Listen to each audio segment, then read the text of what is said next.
कि आज के इस कार्यक्रम में मंच पर उपस्थित प्रदेश सरकार में मेरे सहयोगी मंत्री और इस कार्यक्रम के संयोजक श्री दयाशंकर सिंह जी, प्रदेश सरकार के ही मंत्री श्री दानिश आजाद अंसारी जी,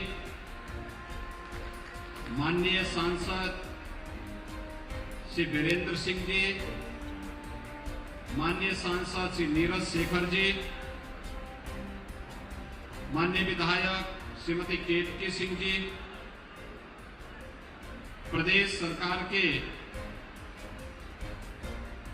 माननीय सांसद रविंद्र कुशवाहा जी, विधान परिषद के माननीय सदस्य श्री रविशंकर सिंह पप्पू जी, प्रदेश शासन के मुख्य सचिव श्री दुर्गा शंकर मिश्र जी, पूर्व सांसद श्री भरत सिंह जी, प्रदेश सरकार के पूर्व मंत्री श्री उपेंद्र तिवारी जी, पूर्व विधायक श्री आनंद स्वरूप शुक्ला जी, संजय यादव जी, आज के इस कार्यक्रम में उपस्थित सभी सम्मानित जनप्रतिनिधिगण, भारी संख्या में आज के इस बलिया बलिदान दिवस में यहां पर उपस्थित बलिया के मेरे सभी उपस्थित भाइयों बहनों, आजादी के अमृत महोत्सव वर्ष में जब पूरा देश आजादी के अमृत महोत्सव के साथ उत्साह और उमंग के साथ जुड़ करके देश की आजादी के शताब्दी महोत्सव की तैयारी के लिए अभी से प्राण प्रण से जुटा है, इस अवसर पर मुझे बलिया के स्वतंत्रता आंदोलन से जुड़े हुए इस ऐतिहासिक बलिदान दिवस के अवसर पर आने का अवसर प्राप्त हो रहा है। ऋषि मुनियों और क्रांतिकारियों की इस ऐतिहासिक भूमि को कोटि कोटि नमन करते हुए आप सबका मैं हृदय से अभिनंदन करता हूं। भाइयों बहनों, बलिया का अपना इतिहास है और लोग पता नहीं जैसे भी हो, लोग कहते रहे हैं कि बलिया के लिए अनुशासन का कोई महत्व नहीं होता।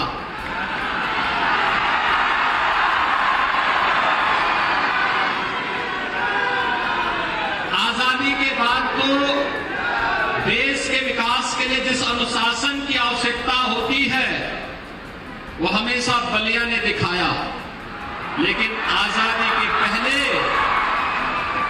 आज से नहीं, आज तो जन्माष्टमी का दिन भी है और मैं सौभाग्यशाली हूं कि जन्माष्टमी के दिन बलिया बलिदान दिवस एक साथ मिला और एक साथ आयोजन में मुझे आपके बीच में आने का अवसर प्राप्त हो रहा है।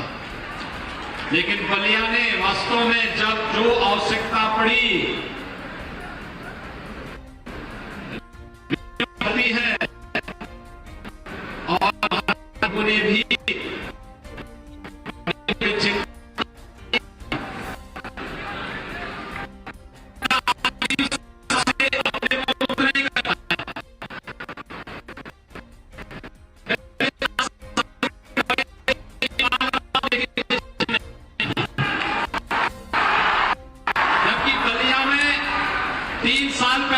कॉलेज बन जाना चाहिए था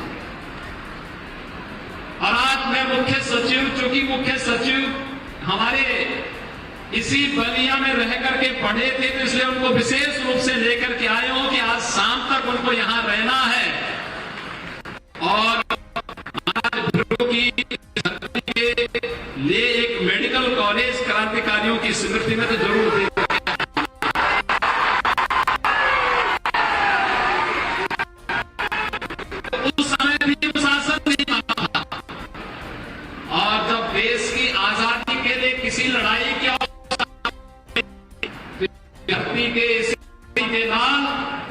मंगल पांडे ने वो चिंगारी जलाई थी, जो अंग्रेज अधिकारियों को,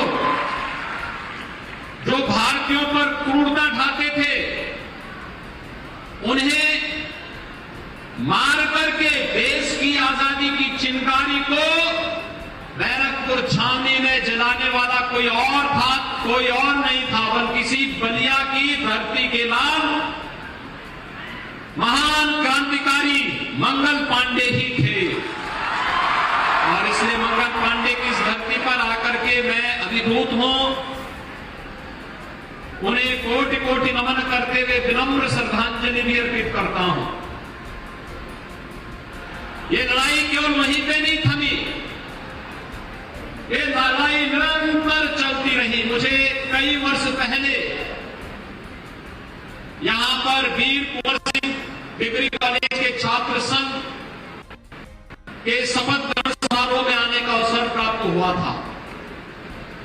ये चीजें दिखाती हैं कि क्रांतिकारियों के प्रति उनके यहां के मन में कितना श्रद्धा और सम्मान का भाव है। यहां की संस्थाओं का नामकरण, यहां के एक एक स्थान पर जो मूर्तियां लगी हैं, जो स्मारक बने हुए हैं, और जब राष्ट्रपिता महात्मा गांधी ने भारत आंदोलन, अंग्रेजों भारत छोड़ो का आह्वान किया था, तो इस बलिया में महान क्रांतिकारी चित्तू पांडे के नेतृत्व में जो आंदोलन आगे बढ़ता है, आज उसको उस स्मृतियों को ताजा करने के लिए हम लोग आज यहां पर एकत्र हुए हैं। वास्तव में ये सभी कार्यक्रम हमें एक नई प्रेरणा प्रदान करते हैं, एक नए भारत के निर्माण के लिए एक नई प्रेरणा हम सब के लिए सदैव बनी रही है। और इसी धरती पर आजादी की इस लड़ाई में भाग लेने वाले उन सभी क्रांतिकारियों ने, जिन्होंने 1942 में तो बलिया ने अपने आप को एक स्वतंत्र राष्ट्र घोषित कर दिया था,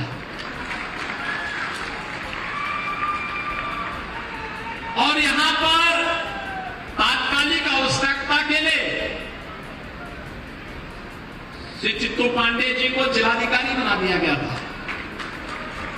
श्री महानंद मिश्र जी को यहां के पुलिस अधीक्षक के रूप में तैनाती दी गई थी, और उन्होंने कई दिनों तक बलिया की व्यवस्था को चला। उनके पास उस समय वास्तव में बलिया के लोग किन युद्धों से लड़ रहे थे, यानी उनके पास लड़ाई के लिए हल था, कुदाल था, फावड़ा था, गैती था, यही लेकर के लोग आए थे। 50,000 की संख्या में एकत्र होकर के बलिया की इस जेल पर धावा बोल करके, और उस समय उन्होंने उन क्रांतिकारियों को जनदबाव के सामने, क्रांतिकारी जेल के बाहर आ जाएं, ये अपने आप में एक मिसाल थी। और उसमें श्री चित्तू पांडे जी को, श्री राधा मोहन सिंह जी को, और उस समय के श्री विश्वनाथ चौबे जी को, अंग्रेजों को उस समय जेल से रिहा करना पड़ा था।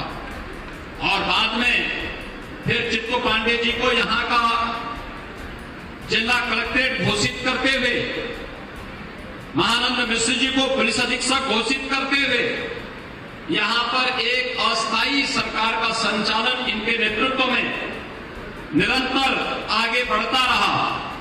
लेकिन बाद में ब्रिटिशर ने जुल्म यहां पर ढाया। यहां के सुखपुरा में, बांसटी में, चोरवा, रसड़ा, नरही, चित्रा गांव आदि स्थानों पर 84 ऐसे क्रांतिकारी जिन्होंने देश की आजादी के लिए उस आंदोलन में भाग लिया था, उन्हें निर्ममतापूर्वक गोलियों से भूनने का काम उस समय ब्रिटिश सरकार ने किया था। चित्तू पांडे जी को, महानंद मिश्र जी को, राधा मोहन सिंह जी को, जगन्नाथ सिंह जी को, रामानंद पांडे जी को, राजेश्वर त्रिपाठी जी को, उमा शंकर जी को, विश्वनाथ मर्दाना जी को, विश्वनाथ चौबे जी को, इन्हें ब्रिटिश हुकूमत ने फिर से जेल में डाल दिया था। और ये जो बलिदान था, ये जो त्याग था, यह बलिया को एक नई पहचान देता है। बलिया यहीं पे चुप नहीं बैठा।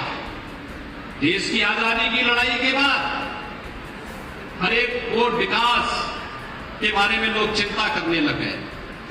मैंने देखा कि बहुत अपनी तन्मयता के साथ, अपने आप, अपने भाव के साथ बलिया अपने जीवन को अपने आप बढ़ाता रहा। ये बलिया वास्तव में कितना यानी पौराणिक स्थल है। एक तरफ से मां गंगा आती है, एक तरफ से मां सरयू आती है, उसके संगम के तट पर बसा है बलिया। अपने आप में एक पौराणिक और पवित्र स्थल का प्रतीक है और एक वही पवित्रता यहां के भावों में क्रांति के रूप में झलकती है। जब इस देश के आजादी के बाद जब भारत के संविधान के गले को, लोकतंत्र को दबा करके कुचलने का कार्य कुछ लोगों ने किया था, तब भी बलिया ने ही हुंकार भरी थी और स्वर्गीय श्री जयप्रकाश जी के नेतृत्व में इस लड़ाई को आगे बढ़ाने का काम किया। उस पूरी लड़ाई में स्वर्गीय चंद्रशेखर जी का योगदान अविस्मरणीय है। एक नेतृत्व की क्षमता और उसकी कसौटी क्या हो सकती है? व्यक्ति के लिए नहीं, अपने परिवार के लिए नहीं,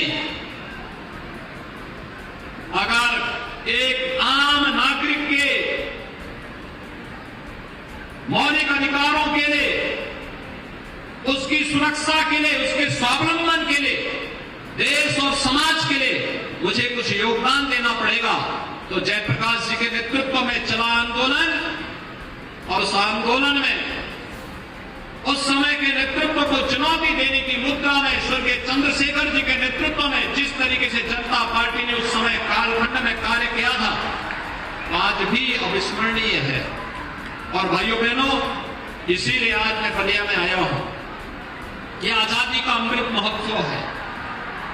12 मार्च 2021 को प्रधानमंत्री मोदी जी ने साबरमती आश्रम गुजरात से देश की आजादी के अमृत महोत्सव के 75 सप्ताह के कार्यक्रम को आगे बढ़ाया था और 75 सप्ताह का एक कार्यक्रम आजादी के अमृत महोत्सव के साथ जो संपन्न हुआ, इसे एक वर्ष और 15 अगस्त 2023 तक तो अभी बढ़ाया गया है।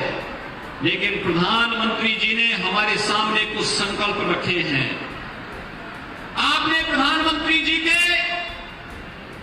15 अगस्त यानी अमृत महोत्सव कार्यक्रम के उद्बोधन को सुना होगा। कितना महत्वपूर्ण था। उन्होंने 5 संकल्प देश के नागरिकों को दिलाए थे और सबको कहा था, अगर भारत को दुनिया की महाशक्ति के रूप में स्थापित करना है, जब देश अपनी आजादी का शताब्दी महोत्सव मना रहा होगा, तब हमें को संकल्प लेकर के चलने होंगे। हर व्यक्ति अपने कर्तव्यों का पालन करते हुए अगर आगे बढ़ जाएगा, कोई कारण नहीं भारत दुनिया की एक महाशक्ति के रूप में स्थापित न हो जाए। और इसके लिए विकास के बारे में सोचना होगा और कहीं भी गुलामी की कोई निशानी न रहे, इस संकल्प को अपने जीवन में अंगीकार करना होगा। अगर हम सब अपने अपने कर्तव्य पथ पर आगे बढ़कर के कार्य करना प्रारंभ कर देंगे, तो भाइयों बहनों, कोई कारण नहीं कि हम भारत को दुनिया की सबसे बड़ी महाशक्ति के रूप में स्थापित न कर दे।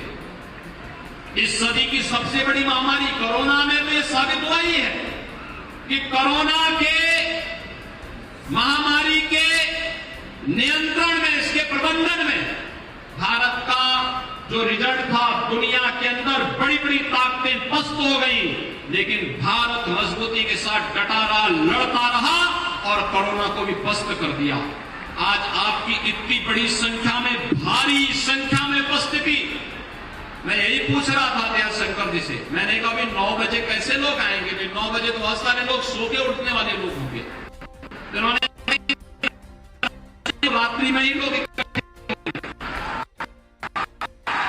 और इसलिए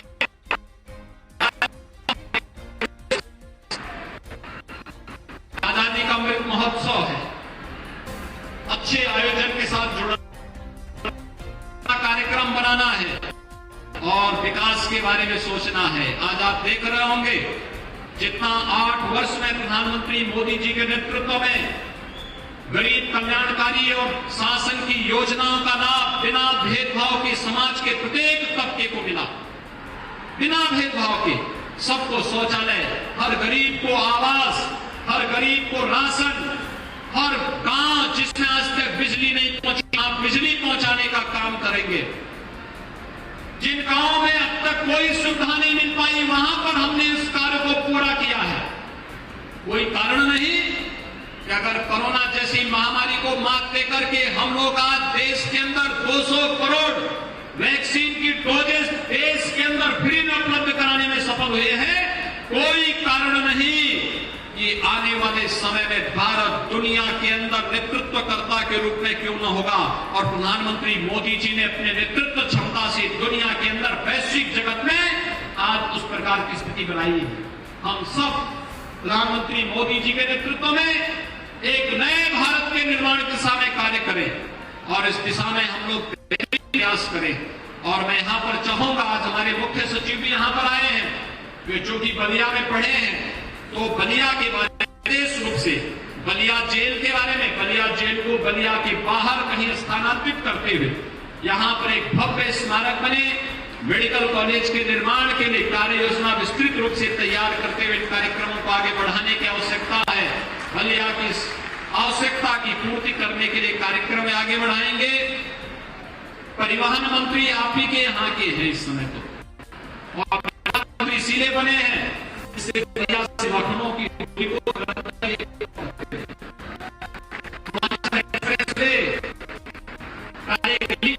वे हम लोग यहाँ पर दे रहे हैं बलिया के लिए। जमीन अधिग्रहण की कार्रवाई चल रही है, ये काम भी तेजी से और बलिया को हम जोड़ेंगे जिससे बलिया से 2 से 2.5 घंटे के अंदर ही आप लोग लखनऊ पहुंच जाए। 2 से 2.5 घंटे के अंदर, और इसलिए 2 से 2.5 घंटे इस दूरी को कम करने के लिए सड़क का काम हम करेंगे और यहाँ के बस स्टैंड को बहुत अच्छा एयरपोर्ट जैसा बस स्टेशन बना दे बलिया के अंदर। ये परिवहन मंत्री से भी कहूंगा कि अच्छा बस स्टेशन यहाँ का बलिया का होना चाहिए जिससे लोगों की कनेक्टिविटी बेहतर हो सके।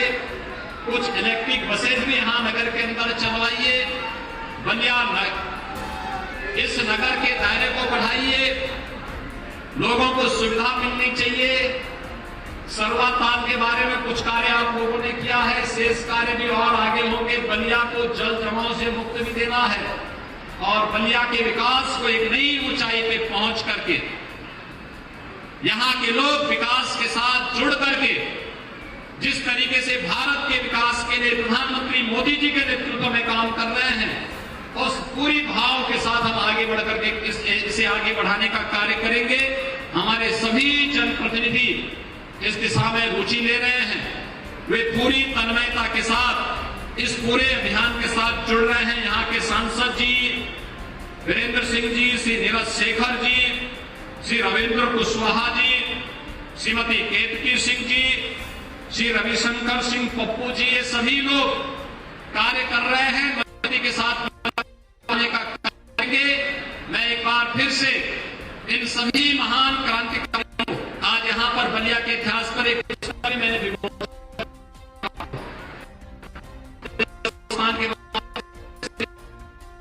में आजादी के इतिहास में क्या योगदान है। और मैं तो चाहूंगा यहाँ पे डिग्री कॉलेज 2 कॉलेजेस हैं, तमाम हमारे शिक्षक हैं, रिटायर्ड शिक्षक होंगे, उनसे भी मैं कहूंगा इससे अच्छा अवसर नहीं हो सकता। हमारे गांव, हमारे न्याय पंचायत, हमारे ब्लॉक, हमारे कस्बे में कहां पे कौन सी क्रांति की ज्वाला कब फूटी थी, गांव की स्मृति और लोक गाथाओं में सब इन पे अंकित होगा। उसे शब्दों में उकेर करके पुस्तक के रूप में आप देंगे, हम उसे प्रकाशन की व्यवस्था राज्य सरकार की तरफ से कर लेंगे और आप उसकी तैयारी करिए। हमारे पास एक अपना अभिलेख होना चाहिए जिससे हम आजादी की लड़ाई के उन सभी क्रांतिकारियों को सम्मान दे सकें।